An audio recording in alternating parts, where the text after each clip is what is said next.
നമസ്കാരം. മലയാളി വാർത്തയിലേക്ക് സ്വാഗതം. ഇന്ത്യയിലെ അറിയപ്പെടുന്ന വ്യവസായ പ്രമുഖന്മാരാണ് അംബാനി സഹോദരന്മാർ. അച്ഛൻ ധീരുഭായ് അംബാനിയുടെ പാത പിന്തുടർന്നുകൊണ്ട് വ്യവസായ ലോകത്തേക്ക് വന്ന രണ്ട് പ്രമുഖരാണ് അനിൽ അംബാനിയും മുകേഷ് അംബാനിയും. മുകേഷ് അംബാനി തൻ്റെ സാമ്രാജ്യം പടുത്തുയർത്തുന്നതിൽ വിജയിച്ചപ്പോൾ അനിൽ അംബാനിയുടെ സാമ്രാജ്യം ആകെ തകർന്നു പോകുന്നതാണ് ഭാരതം കണ്ടത്. അനിൽ അംബാനിയും അതുപോലെ തന്നെ മുകേഷ് അംബാനിയും തമ്മിലുള്ള തർക്കങ്ങൾ നമ്മൾ വർഷങ്ങൾക്ക് മുമ്പ് കണ്ടതാണ്. അതിനുശേഷം ഈ ബിസിനസ് സാമ്രാജ്യം രണ്ടായി പകുത്തെടുത്ത് രണ്ടുപേരും അവരവരുടേതായ നിലയ്ക്ക് മുന്നോട്ട് പോയി. മുകേഷ് അംബാനി വിജയിച്ചെങ്കിലും അനിൽ അംബാനി ആകെ തകർന്നുപോയി. അനിൽ അംബാനി ഗ്രൂപ്പ് മുൻകൈയെടുത്ത് നടത്തിയ സ്ഥാപനങ്ങളെല്ലാം പിന്നീട് തകർച്ചയുടെ വക്കിലേക്ക് പോകുന്നത് നമ്മൾ കണ്ടതാണ്. ഇപ്പോൾ പൂർണ്ണമായും ഏതാണ്ട് ഈ അനിൽ അംബാനിയുടെ ബിസിനസ് സ്ഥാപനങ്ങൾ തകർന്നടിഞ്ഞിരിക്കുന്നു. മാത്രമല്ല കേസുകൾ അതിൻ്റെ ബാക്കിപത്രമായി മാറുകയാണ്. പ്രത്യേകിച്ചും കള്ളപ്പണം വെളുപ്പിക്കൽ കേസാണ് അനിൽ അംബാനിയെ ഇപ്പോൾ വേട്ടയാടുന്നത്. എൻഫോഴ്സ്മെൻറ്റ് ഡയറക്ടറേറ്റ് അനിൽ അംബാനിയുടെ ഏതാണ്ട് 19,000 കോടി രൂപയുടെ സ്വത്തുക്കളാണ് ഇതുവരെ കണ്ടുകെട്ടിയത്. അതിലിപ്പോൾ ഏറ്റവും ഒടുവിലായി കണ്ടുകെട്ടിയത് 3,064 കോടി രൂപയുടെ ഫ്ലാറ്റുകളാണ്.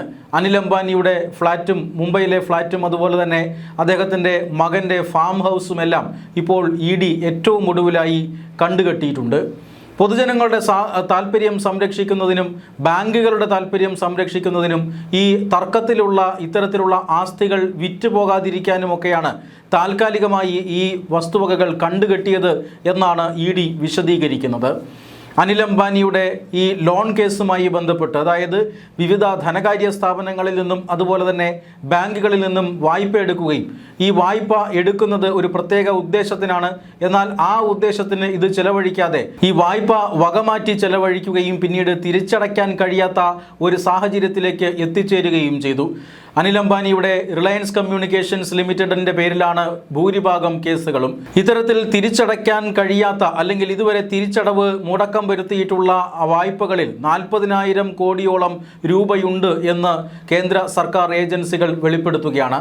ഇതിൻ്റെ ഭാഗമായിട്ടാണ് ഏറ്റവും ഒടുവിലായി അനിൽ അംബാനിയുടെ ഫ്ലാറ്റും അതുപോലെ തന്നെ അദ്ദേഹത്തിൻ്റെ മകൻ്റെ ഈ ഫാം ഹൗസും ഇപ്പോൾ കണ്ടുകെട്ടിയിരിക്കുന്നത്. അനിൽ അംബാനിയുടെ ഏറ്റവും പ്രസിദ്ധമായ വസതി ഉൾപ്പെടെയുള്ളവ ഏതാനും മാസങ്ങൾക്ക് മുമ്പ് കണ്ടുകെട്ടിയിരുന്നു. ഘട്ടം ഘട്ടമായി അനിൽ അംബാനിയുടെയും കുടുംബത്തിൻ്റെയും പേരിലുള്ള സ്വത്തുവകകൾ ഇങ്ങനെ ED കണ്ടുകെട്ടുകയാണ്. അതേസമയം ഇന്ന് കണ്ടുകെട്ടിയ ഈ സ്വത്തുവകകൾ അത് അനിൽ അംബാനിയുടെ മാത്രം പേരിലുള്ളതല്ലെന്നും അത് കുടുംബത്തിൻ്റെ സ്വത്തുവകകളാണ് എന്നും ബന്ധുക്കൾ ആരോപിക്കുന്നു. എന്തായാലും ED അന്വേഷണവുമായി മുന്നോട്ട് പോവുകയാണ്. അവർ നടപടികളുമായി മുന്നോട്ട് പോവുകയാണ്. ഇത്തരത്തിൽ കോടിക്കണക്കിന് രൂപ ബാങ്ക് വായ്പയെടുത്ത് തിരിച്ചടയ്ക്കാത്തതിൻ്റെ പേരിലാണ് ശതകോടീശ്വരനായിരുന്ന ഈ അനിൽ അംബാനിയുടെ സ്വത്തുവകകൾ, വ്യക്തിപരമായ ആസ്തികൾ ഇപ്പോൾ കണ്ടുകെട്ടുന്നത്. ഇനിയും കൂടുതൽ സ്വത്തുവകകൾ കണ്ടുകെട്ടാനുള്ള സാധ്യതയുണ്ട്. ഓരോ സ്വത്തുവകകളും ഇതുമായി ബന്ധപ്പെട്ട് ED അറ്റാച്ച് ചെയ്തു വരികയാണ്. പിരിഞ്ഞു കിട്ടാനുള്ള തുക മുഴുവൻ ഇതിൽ നിന്ന് ഈടാക്കുമെന്നാണ് എൻഫോഴ്സ്മെൻറ്റ് ഡയറക്ടറേറ്റ് പറയുന്നത്. പക്ഷേ തൻ്റെ കയ്യിൽ ആസ്തികളൊന്നുമില്ലെന്നും തൻ്റെ ചെലവുകളെല്ലാം നോക്കുന്നത് കുടുംബമാണ് എന്നുമാണ് ഇപ്പോൾ കോടതിയിൽ അനിൽ അംബാനി പറഞ്ഞിരിക്കുന്നത്. പാപ്പർ സ്യൂട്ട് ഫയൽ ചെയ്ത് രക്ഷപ്പെടാനാണ് ഇപ്പോൾ അനിൽ അംബാനിയുടെ ശ്രമം. അതേസമയം അനിൽ അംബാനിക്ക് കള്ളപ്പണം വെളുപ്പിക്കൽ കേസ് മാത്രമല്ല, ചില വിദേശ ബന്ധങ്ങളുമായിട്ടുള്ള ദുരൂഹ ഇടപാടുകളും ഇപ്പോൾ കേന്ദ്ര ഏജൻസികൾ അന്വേഷിച്ചു വരികയാണ്. അനിൽ അംബാനിയുടെ ചില പ്രധാനപ്പെട്ട ഇടപാടുകൾ അത് രാജ്യവിരുദ്ധമാണ് എന്ന് പോലും കേന്ദ്ര ഏജൻസികൾ സംശയിക്കുന്നുണ്ട്.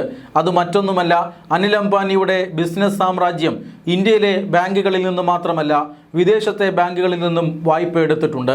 ഈ വിദേശ വായ്പയുടെ ഏറ്റവും പ്രധാനപ്പെട്ട ഒരു ഭാഗം ചൈനയിൽ നിന്നുള്ളതാണ്. ചൈനയിലെ ഏറ്റവും പ്രധാനപ്പെട്ട ബാങ്കുകൾ, എക്സ്പോർട്ട് ഇമ്പോർട്ട് ബാങ്ക് അടക്കമുള്ള ചൈനയുടെ ഏറ്റവും പ്രധാനപ്പെട്ട പൊതുമേഖലാ ബാങ്കുകളെല്ലാം അനിൽ അംബാനിക്ക് വായ്പ നൽകിയിരുന്നു.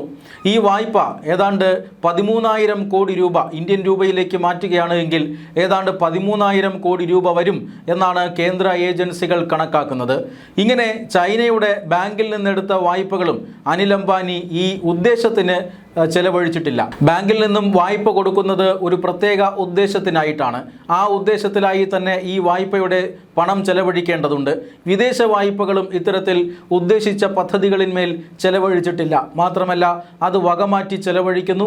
അത് പിന്നീട് തിരിച്ചടയ്ക്കാൻ കഴിയാത്ത സാഹചര്യത്തിലേക്ക് പോവുകയും ചെയ്യുന്നു. അനിൽ അംബാനിയുടെ വിദേശ വായ്പയുടെ കാര്യത്തിലും സംഭവിച്ചത് അതാണ്. എന്നാൽ ചൈനീസ് ബാങ്കുകൾ ഇതുമായി ബന്ധപ്പെട്ട കേസ് നൽകിയിരിക്കുന്നത് ലണ്ടനിലെ കോടതിയിലാണ്. ലണ്ടനിലെ കോടതിയിൽ ഇപ്പോൾ അനിൽ അംബാനി പറഞ്ഞിരിക്കുന്നത് നേരത്തെ സൂചിപ്പിച്ചതുപോലെ തനിക്ക് ആസ്തികളില്ല എന്നാണ്. ഉണ്ടായിരുന്ന ആസ്തികളെല്ലാം ഇന്ത്യ ഗവൺമെൻറ് കണ്ടുകെട്ടിയിരിക്കുന്നു. നിലവിലിപ്പോൾ തൻ്റെ പേരിൽ ആസ്തിയൊന്നുമില്ല. താൻ ജീവിച്ചു പോകുന്നത് കുടുംബാംഗങ്ങളുടെ ചെലവിലാണ് എന്നുമാണ് അനിൽ അംബാനി ലണ്ടനിലെ കോടതിയിൽ മൊഴി നൽകിയിരിക്കുന്നത്. അതുകൊണ്ട് തന്നെ ചൈനീസ് ബാങ്കുകൾക്ക് അവരുടെ വായ്പകൾ തിരിച്ചു പിടിക്കാൻ കഴിയാത്ത സാഹചര്യവുമുണ്ട്. അതേസമയം ഇന്ത്യയിലെ ഏജൻസികൾ സംശയിക്കുന്നത് ചൈനീസ് ഫണ്ടിങ് അത് അനിൽ അംബാനി സ്വീകരിച്ചിട്ടുണ്ടോ എന്നാണ്. കാരണം ചൈനയുടെ ടെലികമ്മ്യൂണിക്കേഷൻ കമ്പനികൾ, ഈ ടെലികമ്മ്യൂണിക്കേഷൻ കമ്പനികളെല്ലാം ഒരു പരിധിവരെ വിവിധ രാജ്യങ്ങളുടെ കരിമ്പട്ടികയിൽ പെടുത്തിയിരിക്കുകയാണ്. അമേരിക്ക അടക്കമുള്ള രാജ്യങ്ങൾ ചൈനീസ് ടെലികമ്മ്യൂണിക്കേഷൻ കമ്പനികളുടെ വസ്തുക്കൾ അല്ലെങ്കിൽ അവരുടെ ഗാഡ്ജറ്റുകൾ ഉപയോഗിക്കരുത് എന്ന് നിർദ്ദേശിച്ചിരിക്കുകയാണ്. അത്തരം കമ്പനികൾക്ക് അവർ കരിമ്പട്ടികയിൽ ഉൾപ്പെടുത്തിക്കൊണ്ട് ഇത്തരം ഉൽപ്പന്നങ്ങൾക്ക് നിരോധനം പല രാജ്യങ്ങളിലുമുണ്ട്. ഇതിൻ്റെ ഏറ്റവും പ്രധാനപ്പെട്ട കാരണം ഇവരുടെ ഈ ടെലികമ്മ്യൂണിക്കേഷൻസ് ഉപാധികളിലൂടെ അല്ലെങ്കിൽ ഡിവൈസുകളിലൂടെ വിവരങ്ങൾ ചൈന ചോർത്തുന്നു എന്നാണ്. ഇത്തരം കമ്മ്യൂണിക്കേഷൻ കമ്പനികൾക്കെല്ലാം ചൈനീസ് സർക്കാരുമായി നേരിട്ട് ബന്ധമുണ്ട്. ഒരു പരിധിവരെ ഇതെല്ലാം ചൈനീസ് സർക്കാരിൻ്റെ ഉടമസ്ഥതയിലുള്ള കമ്പനികളാണ്. അതുകൊണ്ട് തന്നെ ആഗോളതലത്തിൽ ഇത്തരത്തിലുള്ള ടെലികമ്മ്യൂണിക്കേഷൻ ഡിവൈസുകൾ നിർമ്മിക്കുകയും മോഡം അതുപോലെ തന്നെ മറ്റ് ടെലികമ്മ്യൂണിക്കേഷൻ ഡിവൈസുകളെല്ലാം ചൈനീസ് നിർമ്മിതമാണ് എങ്കിൽ അത് വിവിധ കമ്പ്യൂട്ടറുകളുടെ വിവരങ്ങൾ അത് ശേഖരിക്കുകയും ചൈനീസ് അധികൃതർക്ക് ചോർത്തി നൽകുകയും ചെയ്യുന്നു. ഇങ്ങനെ ചൈനയ്ക്ക് വേണ്ടി ഇത്തരത്തിലുള്ള ടെലികമ്മ്യൂണിക്കേഷൻ കമ്പനികൾ മുമ്പ് ചാരപ്പണി ചെയ്തതായി തെളിഞ്ഞിട്ടുണ്ട്. അതിൻ്റെ അടിസ്ഥാനത്തിലാണ് ബ്രിട്ടനും അമേരിക്കയും അടങ്ങുന്ന ചില രാജ്യങ്ങൾ ചൈനീസ് ടെലികമ്മ്യൂണിക്കേഷൻ കമ്പനികളുടെ ഡിവൈസുകൾ നിരോധിച്ചിരിക്കുന്നത്. റിലയൻസും ഇത്തരത്തിലുള്ള ഒരു ടെലികമ്മ്യൂണിക്കേഷൻ കമ്പനിയാണ്. എന്തുകൊണ്ടാണ് അതേ കമ്പനിയുടെ ഉടമസ്ഥന് ചൈനയുടെ ബാങ്കുകൾ ഇത്തരത്തിൽ വാരിക്കോരി ലോൺ നൽകിയതെന്നും ആ ലോൺ തിരിച്ചടയ്ക്കാതെ വന്നതെന്നും ഇപ്പോൾ ഇന്ത്യൻ ഏജൻസികൾ സംശയിക്കുകയാണ്. ഇതിൻ്റെ പേരിലാണ് അനിൽ അംബാനിയുടെ പേരിൽ അന്വേഷണം നടക്കുന്നത്. എൻഫോഴ്സ്മെൻറ്റ് ഡയറക്ടറേറ്റ് നടത്തുന്ന കള്ളപ്പണം വെളുപ്പിക്കൽ അന്വേഷണവും അതോടൊപ്പം തന്നെ ചൈനീസ് കമ്പനികളുമായിട്ടുള്ള ദുരൂഹ ഇടപാടുകളും മറ്റ് ഏജൻസികൾ അന്വേഷിക്കുന്നുണ്ട് എന്നാണ് സൂചന. എന്തായാലും വരും ദിവസങ്ങളിൽ അനിൽ അംബാനിക്ക് മേലുള്ള നിയമക്കുരുക്ക് മുറുകാനുള്ള സാധ്യതയുണ്ട്. ഇപ്പോൾ തന്നെ 19,000 കോടി രൂപയുടെ സ്വത്തുവകകളാണ് എൻഫോഴ്സ്മെൻറ്റ് ഡയറക്ടറേറ്റ് കണ്ടുകെട്ടിയിരിക്കുന്നത്. എന്നിട്ടും 40,000 കോടി രൂപയുടെ വായ്പ തിരിച്ചടയ്ക്കാനുണ്ട് എന്നാണ് കേന്ദ്ര സർക്കാർ വൃത്തങ്ങൾ സൂചിപ്പിക്കുന്നത്.